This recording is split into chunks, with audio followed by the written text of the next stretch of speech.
Hi, welcome back to Art by Brooke. For today's video, we are once again using only supplies from Five Below to do a paint pour. I recently did another one of these videos using their kind of more blue-green set, and for today we are going to be using their kind of pink and gold set. So this canvas is part of a 2-pack from Five Below, and the set is also from Five Below. Now before I get on with the video, I want to mention something that came up after my last video. This is pretty important because it's an explanation as to why I won't be using these in the future.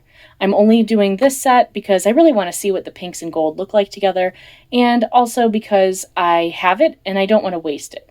I did film a short showing the problem with this paint, but just in case you didn't see it, I'm going to go ahead and put some of that clip in here now.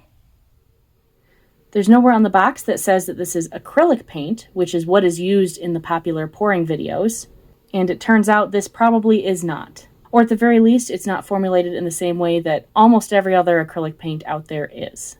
This is a bit messy, but the kind of greens and blues here are what is the Five Below paints. And these colors are actually colors from Hippie Crafter that I did in another video. Everything in this area is dry. I have some water here, and I'm going to dip my finger in it and show you. Here is the Hippie Crafter paint.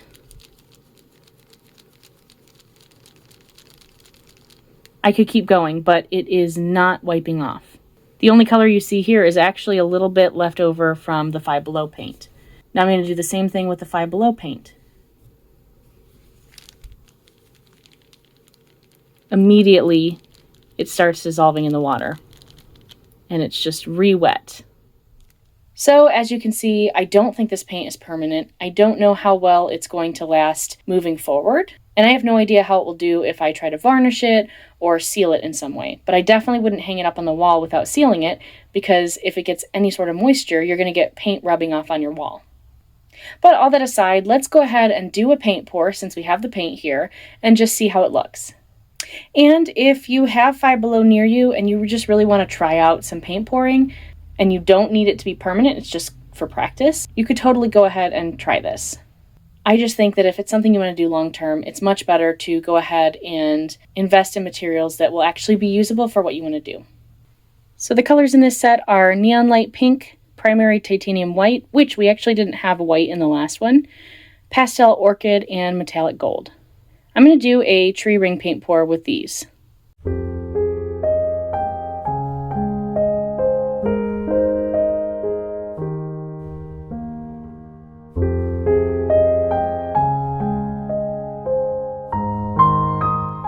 I'm not quite sure what to expect from this because it all poured in super thin, like almost like water. This is definitely way thinner than I would ever mix my paints, but maybe it'll look cool.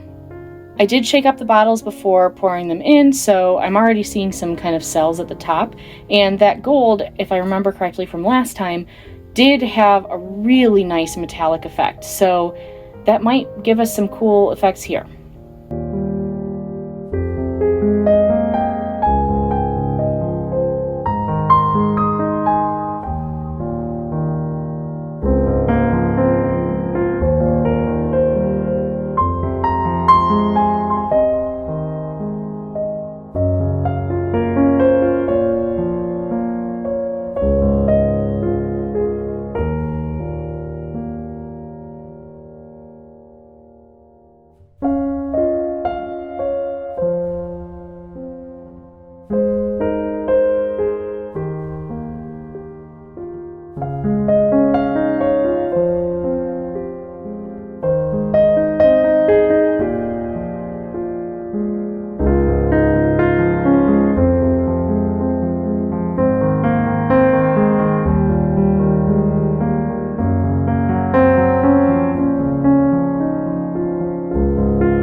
Okay, so the white kind of took over, but it actually is a very pretty subtle pink, and there's some gold popping through.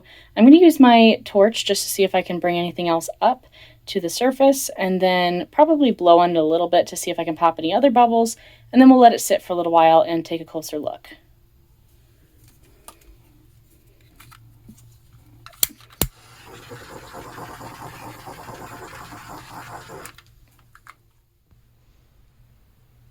And we're back.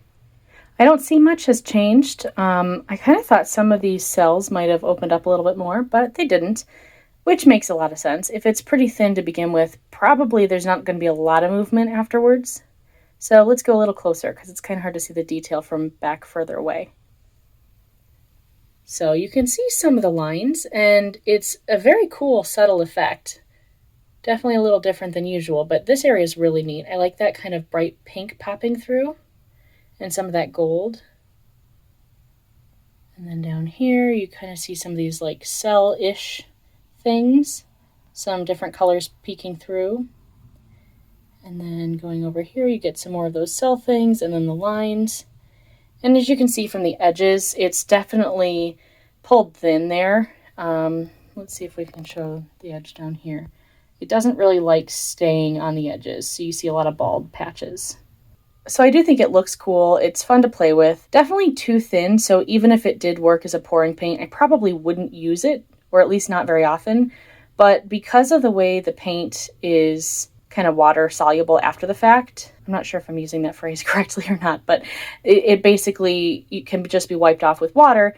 I won't be using these leftovers mixed in with my regular paints because I think it could ruin other paintings and may not work very well with my other paint. So overall, I definitely would not recommend using these, especially if you're wanting to get into paint pouring. But, you know, I guess they could be a fun project if that's all you have near you and you want to try this without having to really like invest in it. However, I do think there's other pre-mixed pouring paints that probably end up being around the same price. So that is up to you. Don't forget to subscribe if you haven't already, and click the bell so you get a notification every time I post a new video. Thank you so much for watching, and I hope you have a great day.